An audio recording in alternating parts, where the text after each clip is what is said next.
What's going on, everybody? Welcome back to the WonbyOne podcast, where we talk about the mindsets, habits, the systems that drive success, both on and off the court. I'm your host, Obi Emegano, 8-year professional athlete, Tokyo 2020 Olympian. I'm here joined today with an old friend of mine, man, a guy that I knew in college. He's been doing big things, a reality TV star now. Leo, what's going on, man? Obi, what's up, man? How you doing? Thanks for having me on today. Yes, sir, man. Before we get started, bro, let us know, who are you? Where are you from? What do you do? Give us a little insight. Yeah, my name's Leo Svete. I'm currently living in Utah now. I'm from the Midwest in Indiana. Was a former professional basketball player. Now I'm an NBA shooting coach, NBA college shooting coach as well. And I work with young athletes trying to pursue their dreams. Did a little bit of reality TV, some influencing here and there, but just trying to balance it all, man. Enjoying life every day. The man, guy got his hand everywhere. Trying. Hey, man. So what's it like? What does day to day look like for you right now? You're training guys, trying to get them ready. What does that look like? Yeah, so during the week, it's usually I'm either on a flight and I'm working with a lot of like two-way guys that are trying to get standard deals in the NBA, or I'm working with a big NIL guy that's really trying to work on his shot to go from 300,000 a year to 1 million at a big time Power 5 school. That is my main focus during the week. And then on the weekends, sometimes I have a gym in the Bay Area where I go and I fly in Saturday, Sunday. And I'm fortunate because I've been in the Bay Area for 6 years before I'd moved to Utah and LA, that I built that clientele that I can kind of just come in and just get my feet dirty and grind it out and help these kids become better shooters, get them to college as well. That's today. All right. So that's who you are today. Yeah. Take us back to when we first met. What were you doing back then? When we first met, I was in Oral Roberts. I'm like, this is a really nice big gym. There's this guy, Obi, dude's built like a football player. And I remember on the scouting report, they're like, this guy, man, he's a vet. He can score all 3 levels. I mean, dude, our coaches would hype you up. They're like, you can't give him the mid-range. You can't let him get to the free throw line. He's going to kill you. And we met playing against each other. I was at IUPUI. You were at Oral Roberts. Yeah, man. What was IUPUI like? What was it like getting to IUPUI? Because a lot of our listeners, man, we've got a lot of guys who are either trying to get to college or in college trying to get to the next level. So everybody's trying to level up. So walk 100%. us through your journey, man. So I was fortunate out of high school. I had 22 Division I offers. I was a 3-4 star. I could really play. Yeah. And then I ended up tearing my ACL, which you can relate to as a senior in high school. So I missed my whole senior year, but I was committed to Western Michigan. So I was fortunate enough that they honored my scholarship. Because then I came back in an all-star game in the spring, supposed to go to Western as a freshman 3 months from then. And I toured again. So then Western, toured my ACL twice in about 2 years. Yeah. So Western Michigan honored my scholarship. I went there for a full year. They didn't think it was the right fit. Then that took me to IUPUI. And since I sat out a year, I was granted to be eligible. And I got to go play at IUPUI with Jason Gardner, who, was one of my AAU coaches in high school. And it was a great experience, man. I had a huge role as a freshman, got great playing time. As you know, the season's long, so it's very hard to stay consistent. But IUPUI was a great school. Now I think it's called, they might have changed the name, I think. It's not IUPUI. They changed their name? I think so. If you look at it. What did IUPUI stand for? It was Indiana University, Purdue University, Indianapolis. And now when I went to go to their Instagram, their jerseys say IU Indy. So I'm gonna have to check after we get off to see. I was thinking about that the other day. But anyways, IUPUI at the time was a great school in Indianapolis because you had the Pacers right there, you had the Indianapolis Colts right there. So it was so cool having like that experience in a college town. What was college like, man? For the guys who don't know, what was college like? What was the competitiveness? What did you learn? What were some things that you kind of didn't expect? What was it like? Yeah, college was a grind, as you know, man. It's like time management. You have to really know your time management, right? Because you have conditioning at 5 a.m. and you got to pass that conditioning test. Then you got to go and you got to be ready for weights. Okay, if you didn't have your protein shake or a banana on the way and you're going to weights after you just ran a mile, you're struggling. Coaches don't care. Yeah. Then you got to go back and you get about an hour and a half, right, to shower. You're at your apartment, And then you got to go to class for 2 to 3 classes. Then from there, if you're not doing well in a class, you got to go to study table, right? So I think college taught me just how to be so disciplined, time management, be on top of your things, because it's like they're giving you a free education, right? They're giving you a full ride. And it's like if you don't take advantage of that opportunity at the Division I level, as you know, you're out of there. Yeah, and So I see guys, man. I don't mean to cut you off. Sorry. Go yeah, ahead. no, of course. I see guys, man, that just I was working out with some cats this morning and they come in and they're just so tired. And I'm like, yeah, that's what it's like. Mhm. You know, and I don't want to hear your excuses of why you're tired and you're laying on the ground and this. I don't want to hear it. I Mhm. understand you're tired. Come, let's compete. You Mhm. know what I mean? Because Sure. that's what it looks like. A lot of, and when you go to college, you're gonna be dog tired and you Oh, still got to go to study hall, yep, still got to go get your shots up, yep. still got to, and you know, those habits, you grow up really quickly. And I'm sure, you know, both of us played professional, Mhm. so we know what it's like when you get to that next level, man. Your time management, every year you've got to get better. Oh, You have to get better at managing your time, managing your activities. Guys going to sleep for sure. midnight, 1 o'clock, 2, you can't do it. No, and no one's holding your hand in the overseas level, right? Like, Exactly. you kinda got a little bit of guidance with your, Yeah, academic advisors yeah, and things in like college, that. yep, they care about you a lot. But overseas, if you don't got a car and you're in that town, you have to time, because I didn't have a car most of the time. Yep, You have to time when you walk to the gym, how long that's gonna take. If that's in the cold, how warm you gotta dress. You know what I mean? Then you're in the gym and you already know they don't heat their gyms half the time in some of these countries, right? bro, So you're I haven't been in the heated gym yet.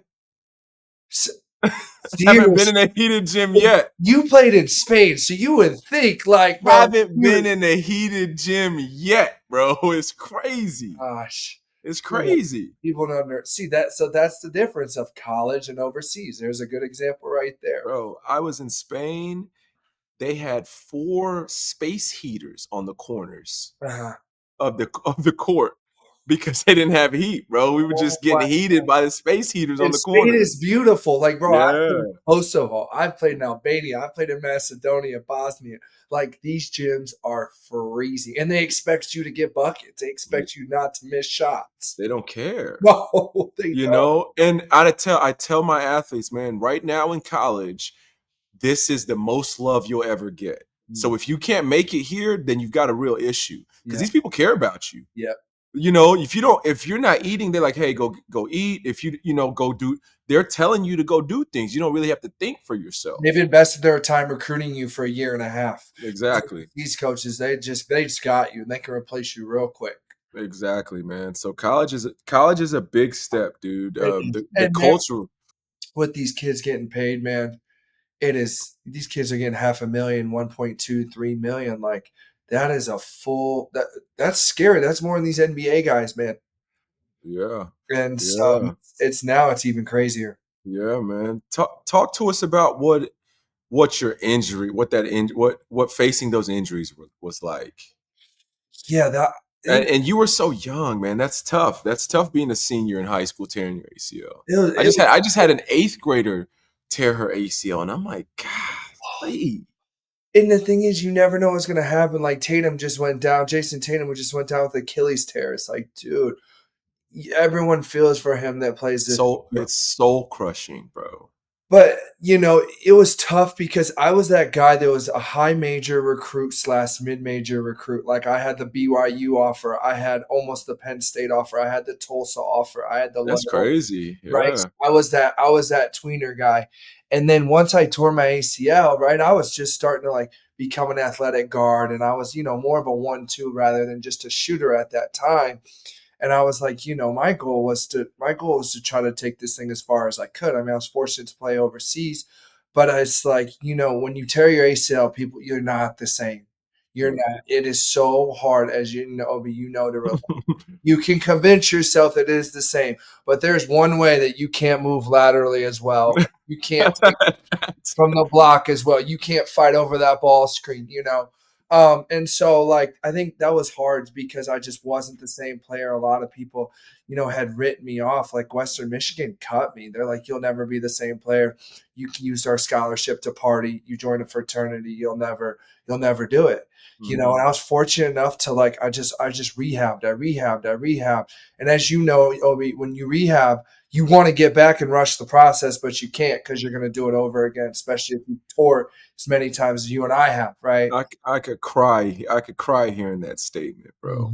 It's I just could cry hearing that statement, it's bro. gut wrenching, man. That's it. It's like your mind is still sharp though, and you want to go. You want to go. I mean, I wake up every day and I just want to go out there and run. And for somebody who wants to play, who loves the game, Right. it's hard from an injury standpoint to like during, it'll get to times where I can't even be around the guys in the gym, because you'll want to play You want to get out there and move with them, and and you you know can't they even want you handle to that. move with them. And whether it's peer pressure, whether it's you wanting to play, you're a hooper. All you want to do is get on that court, man, and you cannot do that. Like your body, you can't do it. No, And you it's a hard decision to make, and man. you've continued to play, I mean, throughout your whole career, like, Yeah. you haven't really had times where you kinda stopped, you know what I mean? No, dude. It's been 3.5 years since I've played professionally, you know, f 4 almost, yeah, 4 years since I Yeah. played professionally, but I've come at peace with it, you know? Like, I enjoy showing that I can hit 10 in a row just walking in the gym to prove Yeah. and shoot, Yeah. right? Like, that is enough for me in my heart with the game now to give back that it's like there's times I wish I could, lace up and I think like, dude, I even thought about going to try to play in Kosovo like 9 months ago after I had a good one-on-one day and I got up a couple times. I'm like, hold on, dude, what let's replay this Yeah. mod. Go back. Yeah. So what was that like for you? Like, do you still think about that? I know obviously, man, you played professionally. Was it's something you wanted to do, man, but as injury and all that stuff, what was your mind? What was your thought process? Was it hard for you? Was it hard for you to kind of walk away or hang it up at that, should I say? Yeah, it was hard because I was in a relationship at the time that not a lot of people know this, but she was like, if you continue to play pro basketball, I'm not going to be with you anymore. Like you've been trying to chase this dream. This is a career you've been doing, but you're playing overseas. There's not a lot, and girls, Yeah, I like know. people that don't support you will say there's not a lot of money. So I got kind of discouraged, kind of listened to it. We had broken up. I kind of listened to it. And then I kind of just tried to put all my focus in being an AAU coach and being a trainer. But then I realized like I'd kind of hit rock bottom and I wasn't happy. Mhm. Wasn't it did not I did not feel fulfilled to have 4 teams and train kids. It just like I was being like being an AAU coach, I didn't show up like I should have. You know what I mean?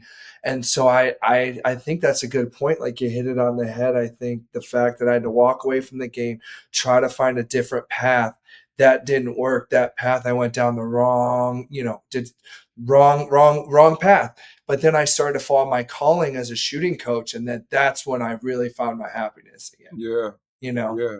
That's hard, man. And obviously, like we talked about before, this is my situation is I love the game, man. I love being, playing, and that's like my passion. And right? as much as I've been out, I just can't wait to get back. But at the same time, being realistic is like, this game is gonna end at some point, Yeah, for sure. For and that's very hard. We see a lot of times athletes, obviously you have found your niche, man, and you've been doing a great job, and that's why I wanted to bring you on here, yeah, because you've dealt with that, you've been through that, you've been high school, one of the top players in high school, going to college, tear your ACL, battling that, mhm, even still go Division 1, mhm, right? Tear your ACL, like mhm, go professional, mhm. go into the NBA and be a shooting coach. You have done it all. It's been many different places, and I know mentally that it hasn't always been easy. No, it hasn't, and it's just like I think I can relate to what you're doing. Like you've been hurt, so you found ways to do podcasts and inspire others, and to have people hear, different ears and different opinions about the game and life struggles. And so that soothes your mind because it's not like, oh, I can't hoop or nothing. You know what I mean? Yeah, yeah, And so yeah, you got to kind of find different alleys. Like you said, I've done TV, I've done things like yeah, right. yeah. But like I've really found my niche and like my life calling is like being the best shooting coach to ever do it. Is that's my goal. But you didn't stop though, You and can't. that and when it boils down, that's really all it comes down to. You know, people ask me all the time, "Oh, Obi, how did you get past these injuries? How did you?" I just didn't stop. Yeah, no, you Just can't. didn't stop. You know, like I'm still battling. I just Yeah, didn't stop. yeah, just because I can't run, I'm still finding ways, I'm still doing Right. those stuff, and, like, you to play as long as you have, how many years are you going on now? 9. 9. Yeah. Wow. Yeah. Going on 9, man. It's been a journey, dude. It's been a journey, you know, and it Yes, hasn't you always got so many amazing experiences through. right. Right. And I think the lesson though is like a lot of people face that adversity and then they just pack up and turn around and go home. Mhm. You know, and that's the thing is like I have been able to face that adversity and I've just continued to go and I'm not any better than the next person. I just didn't stop. And Right. so like the thing when I think about you, it's like, okay, well, you didn't play professional, you had that burn. All right, well, you chased something else. Yeah, And that's where athletes like we love that chase. for We sure. we love the grind of like we're working, we're chewing on a bone, we're working on this thing, long nights, blood, sweat, and tears. That's what we live for. Right, but sometimes when you chase that one thing, it's not the right path. Yeah. I chased that influencing party life that Yeah. took me down bad, and then Yeah. I had to pick myself back up again and really find, like, what I wanted to do in life, right? Like, you try to go down these certain paths, hoping that you're gonna see the light at the tunnel, and most of the time, when you try something different, there's no light. And you can't even see it. You're walking in the darkness, you know, a lot of the times, man. Mhm. What how did that even come about? What talk to us through reality. We're gonna switch personalities. Yeah. Talk to us to the about the reality. What was that like? How did I that come mean, about? I think, What show were you on? Let the people know. I was on a Holy Moly on like a miniature extreme mini golf, like a little ABC episode with Steph Curry. That was like my first started thing I did with TV. Fast forward a Sheesh. year and a half later, then I went on Are You the One season 9, and I was looking for love because I was, I kind of, like I said, I'd hit rock bottom, got into the wrong things, got into partying, substance abuse, the whole nine, and I was after realize this was actually 9 months after walking away from the game. If you think about it now, 9 months dealt with partying, substance abuse, all that. And I was like, you know what? I kind of got, I don't have anything else to lose at this point. And I had a good, decent following from, loving that fast life, loving the party life, all that. And so I had a lot of producers that, followed me and stuff. And so a couple of them approached me for dating shows. And I was like, hey, I'm just going to do it. And to be honest, I did it. And it just changed me as a person in a way because, like, you can't run from your problems, when you have a camera in your face all the time, they're interviewing you like this 24/7, right? You can't run from your problems. So I learned to really grow up, right? Because you're Yeah. out there without your phone for 5, 6 weeks and you're trying to talk to these people that you don't know about your life problems to see if you're compatible. And then that was kind of the turning point in my life, really starting to change and like go in the right direction. And I was voted most growth in the house in the last episode. So Dude, yeah, what was that like? I don't know. For the people who don't know what the TV world is like, because I have no clue. yeah. What was it like though? Like that was cool. Did you enjoy it? What were some things that you learned? Like just talk to us through your inner thoughts about that. It was It was a heck of experience. where were you at? Where was it I at? was in Spain actually. Okay. Yeah. I was in Spain, in an island in Spain, and it was you're all the way up like in the desert, and then you land, you quarantine for 7 days, and you don't have your phone or anything in the hotel, and you're just watching Netflix. And then they grab you and they're like, "All right, it's interview day. Okay, now we're gonna take you into the house. Okay, now there's 22 individuals trying to find their perfect match because that's what the show is about." And there's 22 singles, women and men. You're living together. You're trying to explore one another, win competitions so you can go on dates to find if someone's your perfect match or not. And man, it was an experience because it kind of just put life on hold. Yeah. And I kind of like I had fun with it, right? Like I had fun with the producers. I had made friends. Like I was just at a country concert with one of my castmates 2 weeks ago. So I've stayed in touch with them. But it was a life changing experience, right? Because you're trying to look for love, knowing you're probably not going to end up with that person. But you learn things about one another, Yeah. right? Like different patterns. And it was a cool experience. That's cool, man. Yeah. So then all right, boom, that ended. Then next step, were into basketball, were into training. How did that come about? Yeah, that ended, and then I kind of just I'd moved to LA because I wanted to change, and I would go back and forth from the Bay Area to LA, and I sacrificed everything. Saturdays and Sundays, I would grind 5 a.m. to 11, 5 a.m. to 11, and I was, financially, I was starting to do really well, and I was just helping kids, so I would do that every single weekend. And then I started to see things as a shooting coach, and that's when I labeled myself, hey, this is what I'm going to do. I'm going to fix your shot. I'm a shooting coach. I can tell why your shot is not going in just by looking at your feet, where your wrist is going, your guide hand, your rotation, everything.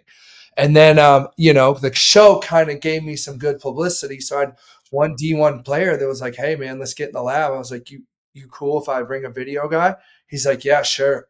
And then that started the whole thing. He collabed on the post, and then that led to another Division I player. And then that led to a pro, overseas pro, kind of in the summer that I did one with Beverly Hills. Dustin Silva, his name. He played overseas, NBA, a Okay. little Okay. bit. Dustin Sleva, yeah, I think played in Spain a little I bit. know that name. Yeah, shooter. Yeah, I know that name. So I got to work with him, and then that led to a 5-star Tunde Yusufu.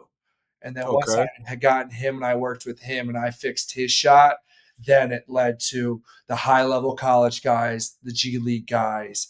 And then, but you know what the crazy thing is? I took a camera everywhere I went. Mm. Everywhere I went, and I Yeah. documented it, and it was up to them if they wanted to collab on the post or not. But Sure. it would show, I'm going to fix your shot on camera because you're not used to hitting 10 in a row. I'm going to make you hit 10 in a row. Yeah. I would just do it. And like a lot of agents and stuff wouldn't believe for me. They're like, yo, this guy's an Instagram trainer, right? Yeah. Instagram trainer. And I would just keep showing, all right, I'm going to take a big time guy that, was a big time G League guy, like a Logan Johnson, right? For an example, who didn't shoot well. And I'm going to show him hitting 10 in a row. And You can shoot. Yeah. that's kind of, it's got me where I am. Yeah. Yeah. Yeah. So, NBA shooting specialist, tell me, what is it that you see? What is the problem with most guys with somebody who has a bad shot? They come to you, their shot's not going in. What are the most common things that you see with a broken shot? What do you try to fix? What are the first things you focus on? Honestly, wrist snapping, right? Hard wrist. Like most of the things, snap your wrist so hard that it hurts, where you have to You go home and ice it. you know what? I found out that I don't snap my wrist very, very violently, and I notice when I do, I Fingertip. kn- well, so I have a good release, but I notice like when I really focus on my shot, I can see the ball. You can grade your make. I can Yeah. see the makes. Yep. They're so much better. They're better makes when I focus on snapping my wrist like Mhm. that. So it's funny that you said that. I've always shot the ball, but You should like, get hot, and then you start to get thinking of a flick. yeah, yeah, yeah, yeah, yeah, And yeah, and then you're realizing, okay, you're rounding off 6 in a row, but then you miss that seventh one short because you didn't snap your wrist. And as you can tell, when you don't snap your wrist that hard sometimes, you're not getting the best rotation. yeah, And honestly, I would say with the NBA guys, feet placement and with their base, and when they rise up out of their shot, can they keep that square base? If you're going to be slightly turned on your shot, but you rise, can you keep that slightly turned while you hit that shot? So I hmm would say that those two things. I mean, dude, I've had guys I've worked with in the league that have side spin on their ball, and then come in for 3 days and they're like, "Yo, well, why can't I hit shots? I'm in the NBA. This has got me here." I'm like, "Bro, you have side spin on your ball. So if you go and hit 6 threes in a row and you got too much side spin and it hits left side of the rim, where's the ball going?" And they're like, "Left." So those three things. Yeah, yeah, yeah. The margin of error is so little when your shot is not correct. And you can make shots, but the second you're on the move, the Yep. second you're a little bit tired, then you just start to miss and you don't really know why. And it's because your mechanics, you only had this much room for error. Right. And so Right. when you start getting a little fatigued or whatever the case may be, then that About it. it's Right. gone. It's But gone. but where did you learn to shoot? Like you have beautiful mechanics. Man, so to be honest with you, and this is what I do with kind of with my athletes is what I did when I was a kid. Dang, Period. you have You to. know, when they come to me, you're doing the same stuff I did, you're doing the same stuff I do. Right. You Right. know what I mean? It's just Works for me. scaled. It's just scaled based on how your skill level. But I was with the trainer, man. Shout out Steve Van Horn. He's like a father figure to me. He Uh-huh. was one of my coaches. Still talk to him to this day, man. But he would take me and we would go to the gym. It would be him and I. Yeah. We'd be in the gym and we would shoot the entire workout. We would just shoot mid-range jumpers. That's all we would do. Wow. I would go in there and shoot different variations mid-range jumpers. I do some form shooting. I would do like pound turn, pound turn, Uh-huh. pound turn. I Uh-huh. would do catch turn shot. You know what I'm saying? Just different The pound, game's simple. very simple. And I would stand right in front of the rim, and But we would that's be what there you for had an to do hour. you did in college. You kept the game so simple. You could kill someone in 2 dribbles, and you didn't. And that's the thing. I did the same thing in college. I mean, and people looked at me, and that was the struggle. Is like I wasn't flashy yet. I had 2 Division I offers coming out of high school, That's bro. crazy, man. 2. We're talking about you. You had 22, 25, all of them, right? I Mhm. had 2 Division I offers, small schools, right? And it's because they didn't really believe in me. Go ahead. Dude, our coaches would be like, you can't let him see the rim. Like, this guy's gonna get NBA workouts. Yeah. That's exactly how you were talked about in our locker room. You can't let him see the rim. They get someone on your hip, it's over because you were so good at rising up at that. You use that elbow so well. That's all I did, man. And I did it, and I did it at a high level. And sure, there were holes in my game. Don't get me wrong, right? But you have to sacrifice something. And so for me, I was a little bit short at the time. I was 6'2" as a 2 guard, 3 guard, whatever. Right. And I didn't have very many moves. Even to this day, like I can dribble the ball, but my calling is not to dribble the ball. I play I But you played know that, but you know yeah, yeah, you know what I'm saying? And I played Olympic. I played point guard in the Olympics. I was coming off the benches as a point guard in the Olympics. And gosh, man. and we had Mike Brown was our coach from Sacramento. Yeah. He was like, "Look, Obi, I know you're a scorer. Mhm. We've got 9 NBA guys on this team. You're not going to be the guy who scores the ball, okay? Mhm. That's cool." I was like, "That's cool. Not a problem." He was like, "But we don't have anybody at the point guard position who can guard and run the team." I said, "I'll do that. Yeah. All I got to do is play defense and dribble the ball down in half court and pass it Yeah, off. yeah, that's Cool." good. Yeah, Yeah, my energy to lock up. you know what I'm saying? And that's all I did. And so I was able to still, with my skill set, still be able to, play in the Olympics. Yep. And I say that because I want to tell the younger generation, you don't need 5, 6, 7, 8, 10, 12, 15, 20 dribbles. You don't need that. Not that you don't need it, you will never get that opportunity. So don't even work on it. I had a guy, Dallin Hall, last week, BYU, big time player. I mean, shot over 37% from 3 this year. He's going to Virginia next year. We shot for an hour and a half and didn't take a dribble the whole time because he goes, "Leo, when I come off a screen, I'm unguardable. If you let me come off, if I can take one bounce going right or left, I'm unguardable because I get under my hips." I said, "All right, dude, we're going to catch and shoot. We're going to catch and shoot for a full hour and a half. You're not going to feel your shoulders. You're not going to be able to feel your arms, your wrist, but you're going to build that reputation to build the strength to shoot it 3 feet beyond the NBA line off the catch." Yeah. When I worked with Jalen Tyson for a full week, we took 1 dribble the whole week That's crazy. because you have to, if that's the skill the coaches want you to do, you have to perfect the catch and shoot.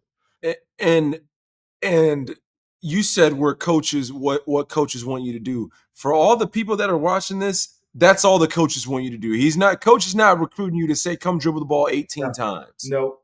That's not what it is. They want you to shoot the ball. And so Right. an open shot, like a driving kick, catch and shoot, is 10 times better than any shot off the dribble. 100%. You know what I mean? And And that's so what's hard with the mid-range because you were such a mid-range guy. So it's yeah, how do you feel about the game changing to layups and threes? I hate it. I know, it's me too, man. It's tough I because you hate it. have such good touch at the mid-range. You're forcing to me, I think you take tougher shots because of that. I think the mid-range is open a lot, Yeah, but they tell guys not to shoot it, not because it's not open, but because they can't make it. 100%. Now, if you can make that shot, if you drill that shot, so that's what I did. And so when I'm with my guys, if you watch any of my workouts, my Right. guys are doing all punch, shot. Pow, pow. You know, with my Right. drills, we're just taking one or two dribbles, and it's hard because I can do that with guys. You can do that with guys, and here's a different conversation. We can do that with guys because we have a little bit of a resume, and they understand. Oh, he understands what it takes to get there. Oh, Now, yeah. if you get a coach who doesn't have a resume, and they tell a guy, "Don't dribble, shoot the ball, shoot the ball. We're just going to shoot 15 footers." They're like, "What are we doing?" Exactly. Right? Right. Oh, But that's the key. And so a lot of coaches and trainers can't really train that because they don't have the credibility to train that. it is true. So they take you and they put out 1,000 cones and have you do all the handle stuff. Because it looks good and you feel like you're working really hard. But The it's play, if you look at all my videos, you will see how fundamental it is. Like you'll see a tween cross, tween behind, pat, sure. quick doubles. But what keeps me having a job every day is the fact of just how simple I keep the game, because that's what I say. I kept a job because I could catch and shoot. Right, That's how right. I kept a job overseas. There's always a job for that guy, though. Uh-huh. There's always a job for that guy. Yep. There's not always a job for the guy who can dribble the ball 16 times. Anybody can do that. Look at a Duncan Robinson, man. Wow. That guy doesn't know if he's gonna get 1 quarter, 3 quarters, one game, Yeah. shots he's gonna get, but he's gotta come out. He's gotta be ready. That day that Klay Thompson scored 60 off of 4 dribbles. 4 dribbles. I know.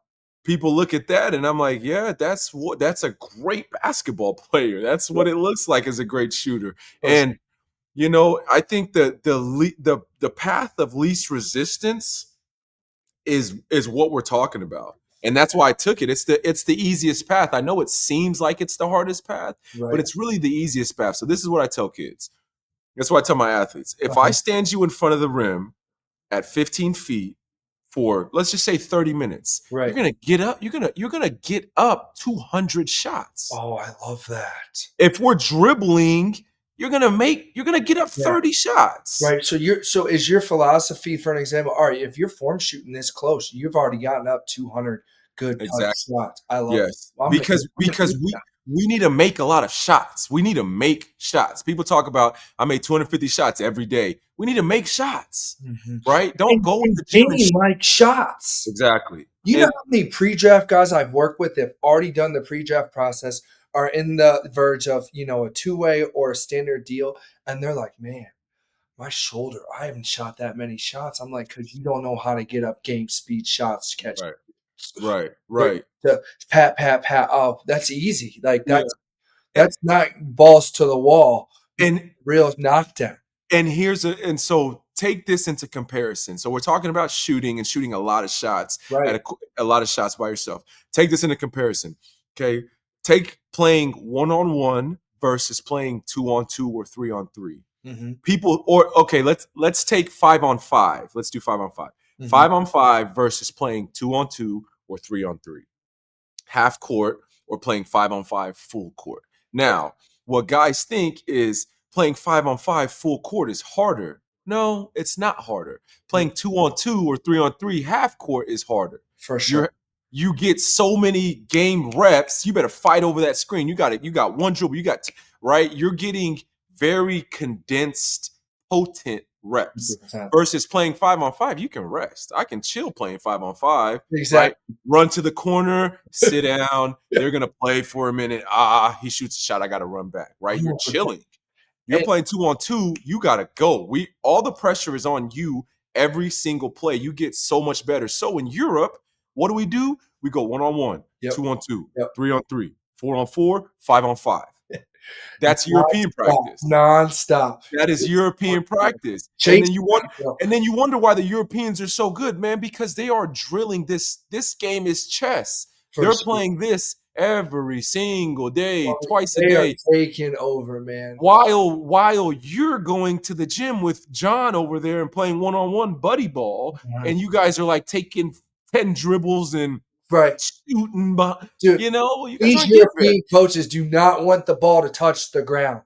If it Bro. touches the ground, you know how angry and crazy they are. They'll Bro. freaking blow the whistle and kick the ball up and say, "Run, run." Exactly. Pass, pass, layup, pass, So layup. so so so we're just breaking the game down. And the older I've gotten, the more I realize that like at the high level, that's how they break it down. You'll watch one guy talk, everybody talks about Kobe. You'll watch any great NBA player shoot the same shot the entire workout. He'll just shoot that one. That Mhm. one shot, he'll shoot it the entire workout. It's And so my guys will come in the gym and they'll shoot 10. They're like, can we do something else?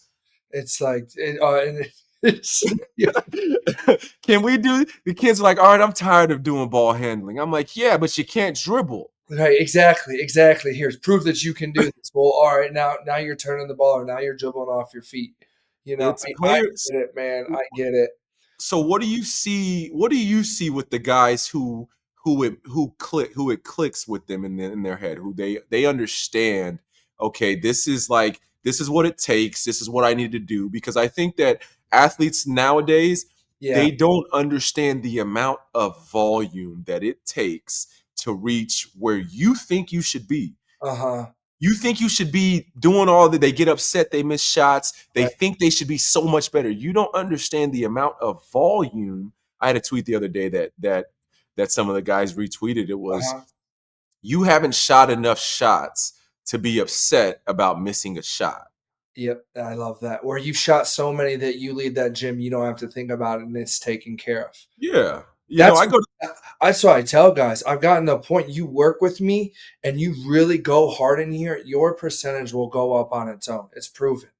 But what I will say to answer your question is when I have kids do form shooting, and I always do guide hand next. So guide hand an inch away from the ball. So you're okay. just practicing going up, right? That Okay. way you're teaching that left side of your body that's keeping that shoulder in tight. So when I do give you the guide hand, it's easy. The ball's in one hand? Yeah, yeah. So you're Okay. here, guide hand's an inch away, and you're Okay. just up, hold, right? Okay. Up and hold. So you're programmed because a lot of people got that thumb flick. A lot of Yeah. people got that guide hand. I used to For the have it bad. highest level guys, I'll make them do that from the 3-point line. Because then when I Mm. give them that left hand, it feels like it's a soft piece of paper. But if a kid can be that disciplined to go form shoot right underneath the rim and hold his follow through every time without wanting to itch and going back or wanting to drop their arm or their guide hand, I'll know how disciplined they are. Yeah. I'll Yeah. know that they're going to be able to hit 10 in a row, right? That is Mhm. my philosophy every single workout. I will expect my fourth graders to hit 10 in a row. If they don't hit 10 in a row, it's we did not win the day. Yes. We didn't I'm win the the day. Hey, bro, I'm the same way. And I'll be honest with you, I've had some parents get mad at me, and I just say to them, They and I'm like, "Hey, your kid can't make 10 in a row from 4 feet. Where else are we going? exactly. Where else can we go? Right.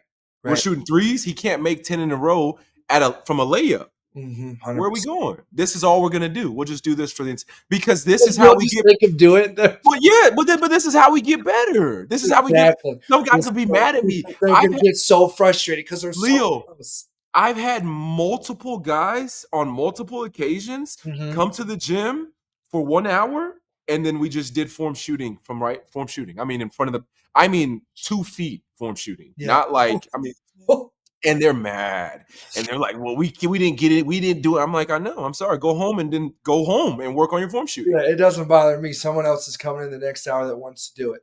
And it's tough love, man. But this, I care about you, and I want you to get better. And if you can't do this, I'm not mad at you. I don't think it's like shameful, but this is what we're gonna work on. Right, and I'll have some times where the kids will get in their car and they'll be like, "I don't think I'm a good shooter. I didn't hit 10 in a row, so I failed." But this is what I say, it's like, I trained an NBA player yesterday, okay? Right. And now I'm flying in to train your kid today. Do you think would you want me to train them the same way I do and hold them to that standard? Because that's how my mindset works. I take as seriously as training a fourth grader with his form than I do a guy that is in the playoffs. Yeah. And they Yeah. don't always see that, but then once they start to see the results, and I'm sure your kids too, Yeah. once they know they can hit 10 in a row from the elbow, they're not even thinking about it in a game. It's up. It's up. Because now it goes back to what I talked about having those reps right in front of the rim.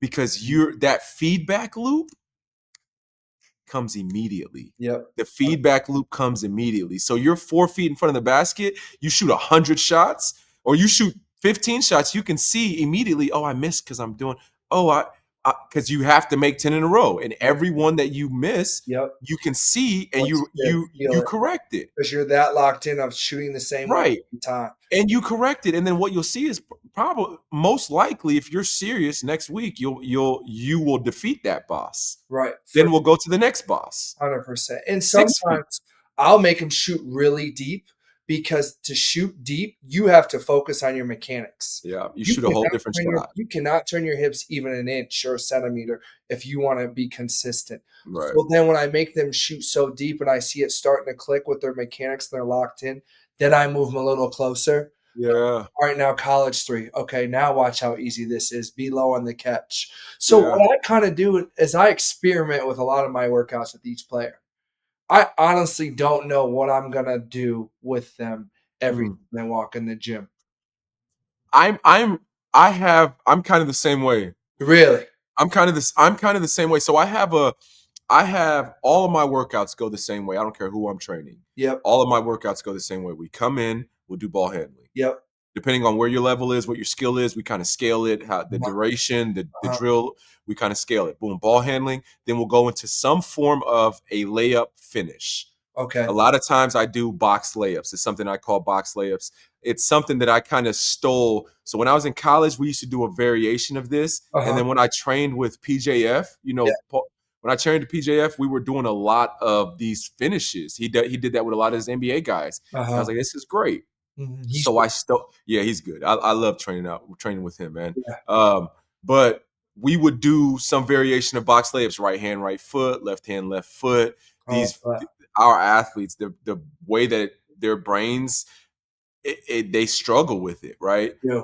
Yeah. Especially if So they're going slow, just work on their layup packages. yeah. So Yeah. we'll do some variation of a layup. We'll move it back to a variation of a floater, and Uh-huh. then we'll get into 15. We'll get into pound shots. Pound, boom. Pound one dribble, boom. Pound, you know what I'm saying? Oh, We'll, so everything's movement. You start with well, movement. no, I don't start with movement. So we'll do some form shooting stuff as well. I Okay. didn't throw that in there. So we'll Yeah. go ball handling. Uh-huh. We'll do finishes, get Okay. them tired. So ball Yep. handling, get them tired. Yep. Finishes, get them tired, get their heart rate going. Then Mhm. we'll get into some form shooting. We'll do form Uh-huh. shooting. A lot of times I'll have them go 10 in a row, 5 spots, as close as you can. Oh, I like 10 in that. a row, five Yeah. spots. Then Gotcha. I'll have them go right in front of the rim, 10 in a row, Uh-huh. move back one step, 10 in a row, and then free throw, 10 in a row. If you can So do that, they have to get everything to move on. that's my high school, like my advanced athletes. That's kind of their warm up. That should take you 15, 20 minutes to Mhm. run through it. Right. Boom. Right. Then we get into like the variation shots. All right, Okay. we'll go 10 right, 10 left, Yeah. different variations. By that time, we'll like 30, 45 minutes in. Then we'll work on some pick and roll stuff and then some shooting at the end, Mhm. right? Depending on the Mhm. player. But ball handling, finish, form shooting, get into the workout. When It's you always. do what you're ball handling, will you start them out stationary, will you have them I walking? start them stationary. A lot of times I start guys just like some two ball. Yeah. If you're a freshman or above, I'll have you do two ball. So pound cross, pound cross, Yeah. pound cross. Yeah. All right, you'll I go I 10, love 2 ball work, man. just to wake the mind up, the body up, right? Yeah. And then get into some ball handling stuff. But I like to keep it simple, man. What are some things that you like to do with your guys? So my stretching, I'll include ball handling with my stretching. So Okay. I'll make you pound 5 times, little cross as you're stretching your Achilles. Okay. I'll make you pound twice as a quick cross as you're stretching your Achilles. I'll Yep. make you go pound karaoke's, right? I'll make you I go open like the that. gate as you're pounding, because my thing is I'm a shooting coach, but I'm also a player development trainer, right? So our thing is everyone wants to come with me for shooting, but you still got to do your handle stuff. You still got to Sure. do some of your Sure. Can't just shoot so for an hour and do nothing I'll else. incorporate your stretching, or then we'll do a side lunge where that ball's coming across and then you're going Okay. back and forth. Okay. And then as they're kind of getting loose, I'll make them go walk through the legs, down back to half court, back pedal back, behind the back 5 times. Pros, Okay. pros are high level college guys. You got to get that 5 times in a row without dribbling off your foot. And as Okay. I'm doing that, I'm hyping them up. I'm the hype guy. Let's go, let's Yeah. go, right? And they're like, "Oh man, I'm about to get my ass kicked." And then then I'll go. I always have like because I'm huge into two, like I'm a two dribble guy. So it's a quick tween cross, pound, quick tween behind, pound, quick pat pat, right? Yes, And yes. constantly just working on those two with different variations. So a Euro step finish, right? Then I'll kind of switch hands. Then I'll go Euro step finish on the other side, and Okay. I'll kind of incorporate that. And then they'll kind of go into floaters and things like that. So once I see that they're moving well, and then I'll do that for like 20, 30 minutes, just different types of finishes. I love tween behind crosses.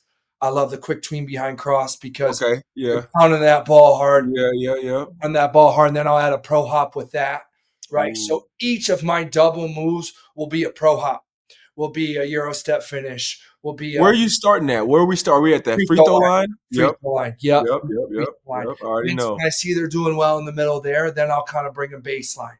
Then I'll kind of, okay, we're going to go quick in out cross between. And I really want you to work on that quick handle to an off foot finish under the rim, things like that. And Mm, so that will take about 20 to 30 minutes, yeah. sometimes with these pros, 15 minutes. And then we're straight to form shooting. What have you seen from the high level guys and the lower level guys as far as how they approach their workouts, how they approach their craft? Yeah, I think it's just teaching them that work ethic, teaching them what it takes, that the cardio of to be consistent, to know to be disciplined, to make, 5 Euro steps in a row. Like I'm gonna tell you right now, one of the most trainings I was most impressed with a few weeks ago was Mijalo Boskovic. Okay. He's a BYU guy. I think he's gonna be from He's a Serbia. Serbian. He Yeah. has to. They And listen, I think he's NBA. I think he's listen. done three and done, he's out. Listen, shout out to my Serbs, man. This The dude, yeah, these sorry, you go. the Serbians,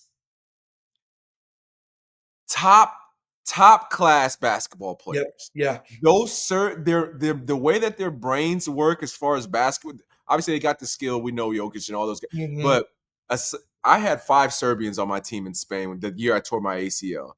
Oh, Bro, wow. those guys are like the ways that their brain works, how they see the game, how they can they see the reads so quickly. Like one of my point guards, Jovan, he was a great point guard, not very athletic. You look at him, you're like, you might have seen him. He's the guy that shoots off of 1 foot.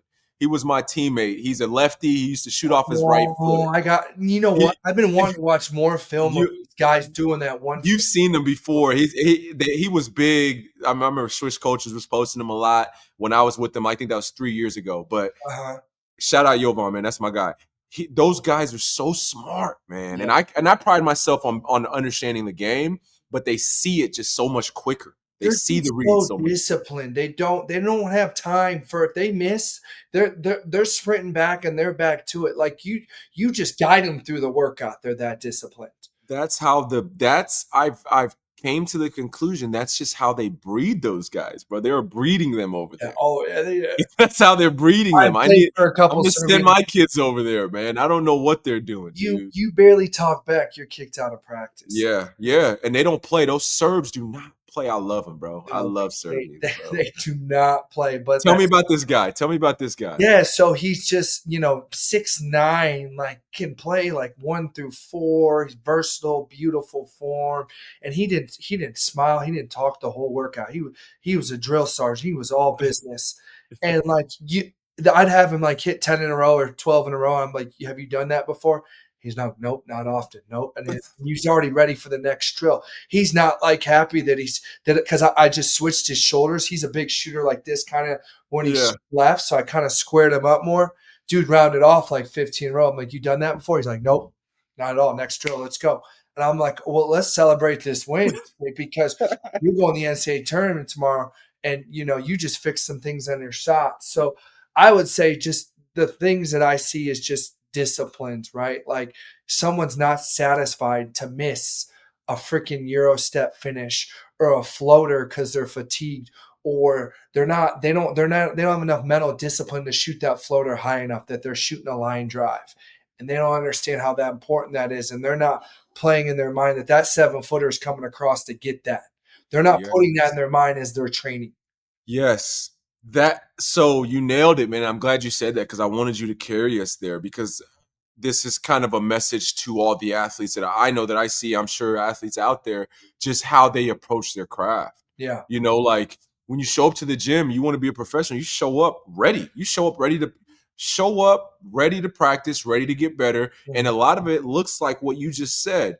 And I'm going to put more emphasis on this for my athletes and for anybody I'm talking to, is like, you have to be able to work out and feel where the defense is.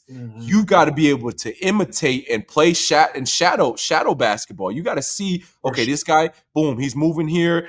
I made a video the other day on my IG is talking about, like, I was teaching the guys to step a step through.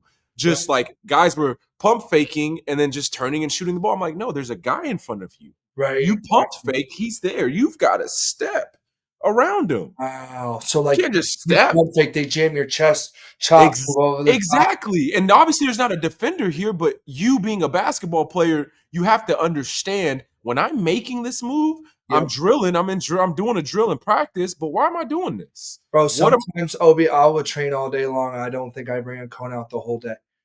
You don't necessarily need to, because there's a guy in front of you. You know where he is, Exactly. right? But for the young guys, I'm like, okay, here's the defender. He's here. Move around him. Move around him. You know, like, find a way. Big step across. Right. Shoulder into him. Lower it. Right. I get it, because man, you got to see it. This is what's great about training, is like, you use your imagination in your workouts to develop your IQ as a player. Okay, if there's not a cone and I'm telling you, do a quick one dribble pull left right to that elbow, but it doesn't work, and that guy shot fakes you, or this help side defender's here, visualize that. Make different plays in your head so your mind is trained, not just, I'm a drill sergeant, I'm going to use this cone. This is, I don't know why it's in front of me. I have to tell my high school athletes, be a basketball player. Like, get down in a stance. Yeah. Get down, be in a wide base, like, be an athlete. Don't, I'm telling you the drill, but play the game. Play the game. Well, I can tell your niche with players just by hearing you. It's like, it's just keep it simple. Like, keep it simple. Like, I know I'm being sarcastic about this, but you see, like, be a player. Don't overthink the game. Right? Like, you're not flashy at all. I don't have any moves. I don't have any. You don't need them. You've gotten that far without it. Right. And I can tell people that now, and I joke with them and I laugh. But before, people used to make fun of me. You don't have any moves. And now I make fun of me. I don't have any moves. I don't need any. No, bust your ass without it. I have option A, a jump shot. Option B, a pump fake. That's all I got. Got 2 moves. And you have a very high pocket pull. No one can get your shot. So like, you correct me if I'm Yeah. I'm up. I mean, my window, I can set. This is my window. I can see everything, right? You don't need a dribble. You'll shoot over anyone. Exactly, bro. Keeping the game simple, man. That's beautiful. So it's fun too, because then you're just like, these are the things you're focusing on. Right. It's, as a shooter, and you know this well, man. You have to be able to do the same thing over and over again and not get bored. Right. You have to, like, show up, get your shots up, do the same thing, go home, show up, get your shots up. How many corner threes are you going to shoot in a workout? Whether bored or not. How many times are you going to let your body not turn left? Yeah. And left in a corner. You can't do that. And I might tell guys, like, all right, I heard and I'm not going to lie to you, Gilbert Arenas put me onto this probably somewhere about 6 years ago, 5-6 years ago. He said, I would come in. What did he say? I think he said I would come in and I'd shoot 100 shots in the same. I would shoot 500 shots, 105 spots from 3. That's what I would do. Right. And he's like, and I thought about that, and I was like, dang, that's a lot. And then he was like, one of my trainers came in. He said, okay, he said, how many shots do you shoot from a spot? He said, about 100 spot. He said, all right, cool. We're gonna shoot 1,000. And I'm thinking to myself, I'm like, dang, but guys don't understand that. If you want to shoot 250 shots, cool. Go shoot 250 from the same spot. Tell me what that was like, right? Exactly. And it's not that like there's nothing great about it. It's just the fact that you have to be able to sit there and then do that like it's on repeat. Oh, the one that puts, like, pros into tears, 5 spots, 10 in a row, timed. Yeah. And then Oh. I talk shit to him, and I'm like, "Look, so Stephen Ashworth at Creighton just did this in 4 minutes. Connor Seaton at Ooh. Nebraska has done this in 5:50." Okay, so, like, 10 in a row, 5 spots. If they get to 9 and they kinda rims out, I'll give them a little leeway because Yeah. I'm not gonna feed them on that. Right. Right. Right. Right. But Right. 5 spots, 10 in a row. I like that. I Mhm. like that. When I was what I started doing was at the end of practice. So this is when I was in Spain. At the end of Yeah, practice, this is when I went to that kind of. I This is when I felt myself go to that next level. There's been a few mindsets and systems that I have used yeah, as a basketball player right. that I feel like have unlocked things for me. All right. What the first one, my first biggest unlock was when my dad, he put me onto this one. He was just like, Cristiano Ronaldo would go, and this is the same thing, honestly. Sure. Big soccer family. Cristiano Ronaldo would shoot. He would go and shoot the same free kick for 45 minutes. He said he'd put a timer, 45 minutes, shoot the free kick, and then leave. Ah, Right. And he's like, if you want to be a good 3-point shooter, this is the time I couldn't shoot threes. You remember, I was all mid range. yeah, yeah, Couldn't exactly. shoot threes. Even when I was in college, I didn't shoot that many threes. Right, I right. could make some, but and he was like, go in the gym, set a timer, 45 minutes, shoot threes, and after, go home. My senior year in college, I can never forget this. 6 a.m. every morning, I was in the gym. I would go in the gym, and my thing was I wouldn't shoot no warm up shots. And my thought process was I don't want to tell myself, oh, you need to get warmed up. You need to. You I gotta don't want to give myself any excuses. right. I used to practice in long sleeves, and I would go in there with a hoodie on and I would shoot. And I don't give yourself an excuse. The hoodie is pulling you, You your were arms are superstitious with things like don't yeah, you I made want me to expect harder stuff. wipe out all of the concerns, all the stuff that you want to wipe that all out. So I'd go Mhm. in the gym, I'd set up the gun, I'd put the clock 45 minutes, put the balls in the hoop, I'd sit in the corner, I'd start in the corner. I'd stay there and I'd just shoot 45 minutes. I'd move my way around. Yep. I'd go home. And some days I'd be like, damn, that's all I was doing. All right, fine, whatever. And Uh-huh. some days it was hard and some days it was easy. And some days whatever. At the end of the year, Made shot on 40%. exactly. That's all that You matters. shot 40%, almost playing the NBA. That's all that matters, you know? And so that was my biggest unlock was Mhm. just being able to do that and being able to focus on that. You know what I I mean? struggle with finding my role in college. Like, I wanted to learn to come off the ball screen and create, like a Yeah. Darrell Combs on my teammate, right? Like, Yep. I wanted to, but I had a 2 dribble limit, right? In high school, I was kind of a 1, like with Air Corps and All Stars, Yeah. Yeah. the 1, right? Like Yeah. 1, 2, because I had a better handle. But Yeah. it wasn't my gift. So, like, learning to catch and shoot, I unlocked that later on in my career as well, Mm-hmm. right? Mm-hmm. And, like, in Europe, like, "We're bringing you here to be a shooter, spread the floor." Yeah, yeah, yeah, But yeah. this is the hardest part about those roles, as you know, it makes or breaks you. So if you just focus on that one thing, but you're not doing that one thing that day, it's like, "Man, Yeah. now I don't have a handle like I thought I did. Now Puts pressure on you. play a package." And you see how Duncan Robinson developed that this year and got better with little putting it on the floor a little bit. Yeah, I mean, yeah, like, I think Peyton Pritchard, man, he's a heck of a shooter, but that guy's he's developed a handle in the way he holds people off. So you can't guard him. yeah, man. Pick which way you wanna go down, man. Dude, I love what you're doing, man, especially from seeing you and playing with you in Thanks. college. Man, Like, I looked up to you because you were the go-to guy. man, I I mean, I was just playing a role. yeah, yeah. I mean, we all, and that's another thing. You were playing the role, bro, but not to say that that's the only role you were playing. That's just the one you were given. Mhm, You know what I mean? And mhm. so your job is to excel in the role that you were given, and it's hard, man, because obviously, you can do more work. Like I said, I played point guard, but I'm not a Right, point guard, right. right? So we can do these different things. I think we get caught up in trying to do all the things and not doing anything. True. And I think that's relates to life today is the fact of like, what if I said I'm a handle coach, or what if I said I'm a footwork guy and I'm going to teach you this? I'm not going to get that far. Right. Well, the fact labeling yourself as the nation's shooting specialist, an NBA shooting coach, that is a bold move. Yeah, it Because is. It you is. go and fix guys' shots before the game, they better be hitting. If not, you're like, what? No. So What? Who are you shooting with, guy? Like where? exactly. Yeah. So the fact that it's like I'm a catch and shoot guy.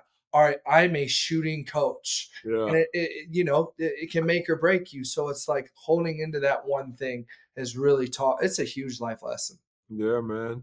No, dude, I love this, dude. I feel like we can talk hoops all day, Oh, we man. killed. This was too easy. Yeah, man. I want to link with you, bro. Obviously, we've talked, Yeah, and I've been seeing what you've been doing, man. But there's gonna come a time where our paths cross, for and sure, for sure. we're gonna Where are you link. located right now? I'm in OKC. That's right. Yeah, Yeah, you're in Utah. yeah, man. I'm in Utah. I met You the love. stay there? Met the love of my life like 6, 7 months ago, Yeah. and just she has kids out here, 4 kids, and I was like, hey, let me try out Utah. And Yeah. yeah, I love it. Basketball's huge out there. It's out here. It's calm. You're in the mountains. People are nice, man. It's One of my guys, man, Brandon Taylor. One of my guys. He was one of my point guards. He played at Utah. yeah. Played with me Yep. in France. Mm. Loves it out there. Loves it out in Utah. He's always trying to get me to come out there. So I'm thinking like I worked out with the Jazz. You too. Yeah, Wow. and I loved it out there, dude. They set it up. It was It's it was dope. it's That was my beautiful. first time, And only these time. kids have gyms in their basement or in their garage because it's so cold. These Mormons, man, that's why they all can shoot. Like they got you walk in because I'm in a nice town, Alpine. You know what's crazy is Stephen Ashworth, believe it Uh, or not, lives like a mile down. So when he's in town, really? I almost just walked to his house. I'm like, this is the smartest thing. I go, I'm 20-minute drive to BYU. Yeah. University of Utah, I'm 30 minutes that way, right? Like when I lived in LA, it was a little harder to go UCLA, USC, Pepperdine, right? It's not the same. And this one's it's a smaller state and hoops huge out here. Look what Yeah. they're doing, man, with AJ DeBans. It's crazy. Oh, yes. Yeah. BYU. Hold on. One of my guys I played with is an assistant. He just got I think it's a GA up there now at Really? BYU. Oh, Yeah. you'll have to put me on, man, because I work out a couple of them. Yeah, for sure. I'm supposed to be having him on the podcast soon. So yeah, I'm gonna put you on. He just got down there. He's a French guy. Just I don't know if it's official yet. I think it is official, so I'm not gonna say his name, but Uh-huh. we'll talk to you. I'll talk to you about it and link y'all for sure. Man, let the people know where can they follow you? Yeah, my Instagram's LJ_Svete. Just type in Leo Svete and you'll find it. Man, thank you so much for having me. This was so fun. Yeah, This man. was fun, man. Yeah, yeah. No, before we get out of here, man, I Yeah, always like to ask my guests two questions. Number one is, I give a lot of my credit to my big homies. This is what I call them, big homies, guys who have had big impact on me, yeah. on my mindset, on my growth. Uh-huh. Uh, who is one person that has kind of filled that role for you? Somebody you kind of looked up to, or somebody who has had a big impact on you on your journey. Without Uh, question, my sister okay. has a 3-point record at Florida, big time shooter in the SEC. Oh, Got really? into med school as one of the biggest psychiatrists in the country. Worked at Eastern State in Kentucky. Stop. And she, without question, is my biggest inspiration because we can relate on so many levels. Oh, so she's on the pod next. What's Yeah. up? Oh, we should, dude. She would kill it. She would, What? So yeah. my point guard in one of my point guards in Lamont, he played with me and BT Torian. His name is Torian Green. He's one of the coaches up at Florida. They just won. No way. Yeah, yeah, yeah. He's one of the They coaches got a up there. powerhouse. I was excited to watch them win it all this year. Yeah, But I mean, yeah. she was a former Division I athlete that could have played in the WNBA. I mean, shot over 40% from three at Florida 2012, 11. Oh, Yeah. And and so she it's like we relate in ways in life, right? And she also relates because she's played the game.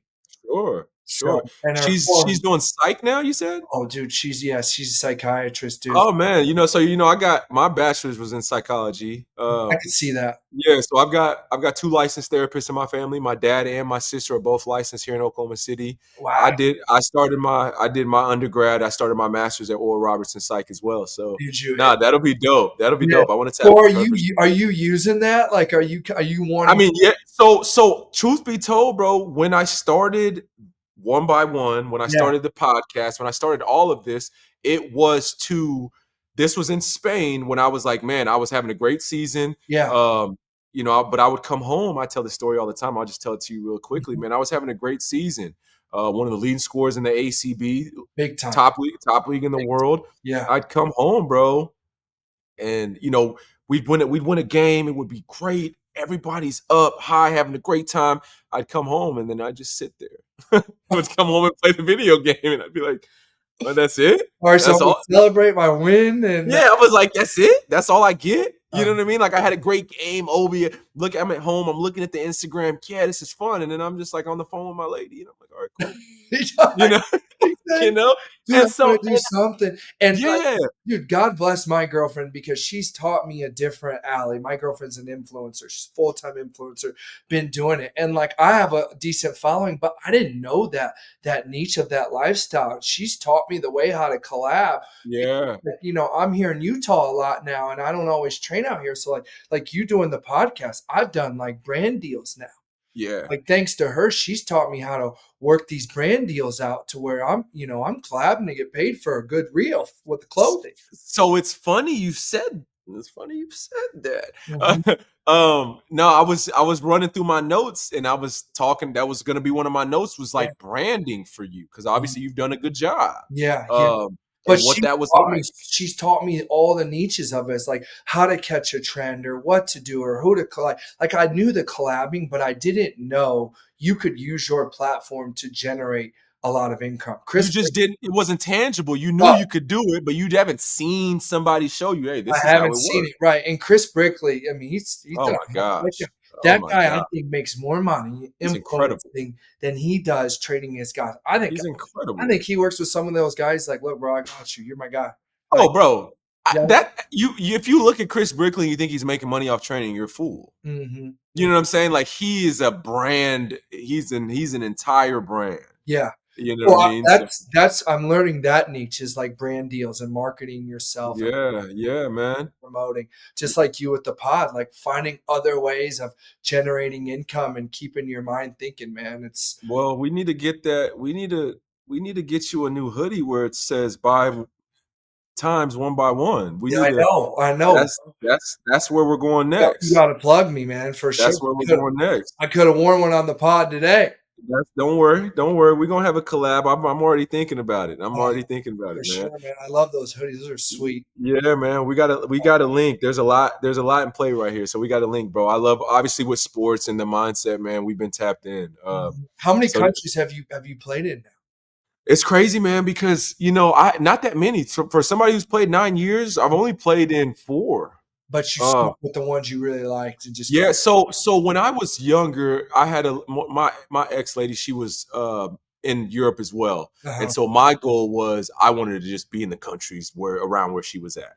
So I right. told my agent like, look, if I got to be in Italy, France, or I didn't even really want to be in Germany. I was like Italy or France. That's Yeah, really where I wanted to be at, and I beautiful. couldn't, and I wasn't at the level where I could get to the ACB yet. So it was just like this is where I'm at, and then you know, in France, had a good season there, and then I had the opportunity to go to the ACB. Went to the ACB, so I've been, I played in Italy, played in Poland.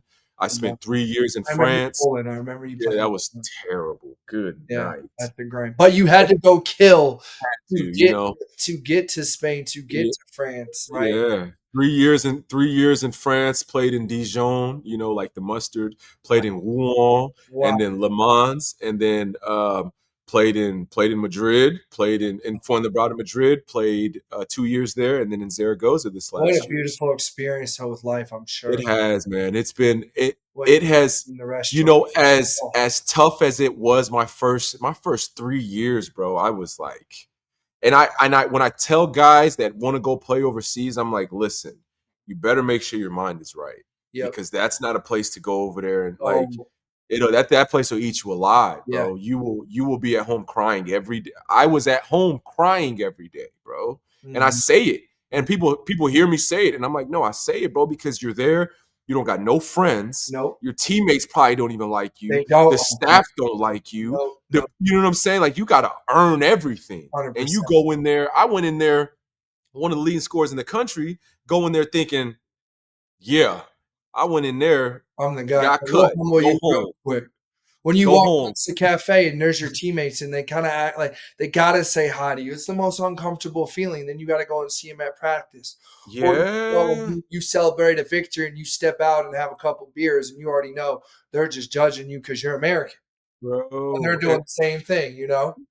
And so you know what it's like, bro. And so I talk to all my athletes. I'm like, all this stuff that y'all are dealing with, none of that matters, bro. All the emotions and you're upset, and man, focus on you and play, man, because when you take that next step, Yep.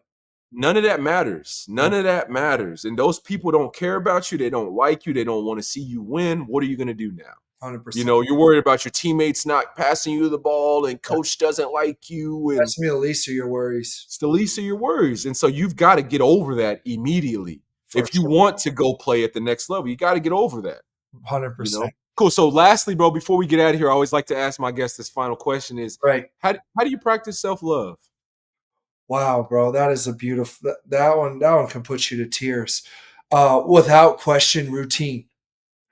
Having a routine, finding hobbies that make you happy. When I was to really take me out of some dark times, I found a routine which was meal prepping, journaling, cold plunging, and sauna on top of fitness Yes. workouts.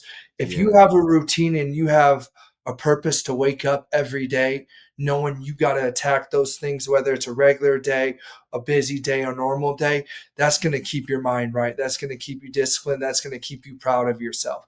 Man, I'll leave it at this. I am such a perfectionist that I will train one player, and if I don't train another big player within a week turnaround, I'm down. I'm not satisfied.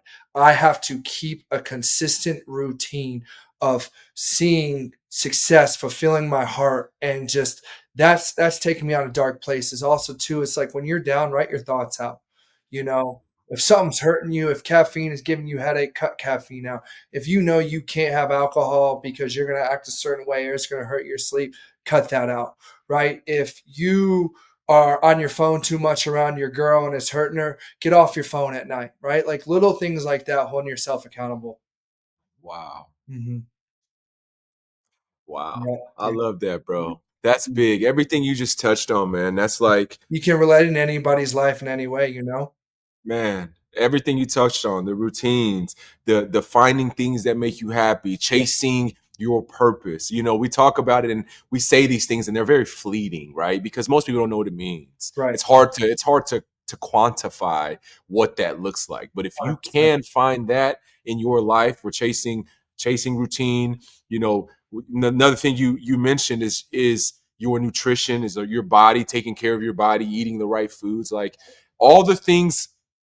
And then lastly, you brought it home with, you said like, if you're on the phone at night or whatever, bringing it back to that, like Yeah, doing things you should be doing. 100%. And And that's where it is. It's like, that's where the self-fulfillment comes, is doing the things you should be doing. right, like, make yourself better. It's gonna be hard going overseas and playing all those countries like you did, and worrying about if you're gonna get paid on time, not seeing your mom for 9 months. Do things that is gonna challenge you to keep progressing in life, you know? It's not easy to be a good husband. They say marriage is the hardest thing. I've never been married. I'm close to it, right? But it's like to have a healthy marriage, you have to work on that thing every single day and do the things that you probably don't want to do to make that marriage healthy, to make being a good father, to make being a good stepdad. You know what I mean? It's the life, man. Mhm. That's the grind that we're here for, bro. Brother, I love you, man. Thank you Love for you too, Obi, man. thank That you was for being amazing. on here, bro. That's great. I can't wait This is gonna be a great episode. Oh, this one's man. gonna be huge, man. Get a story post up, man, so I can hype it up. For sure. We will. All right. All right, bud. Good talking to you, brother.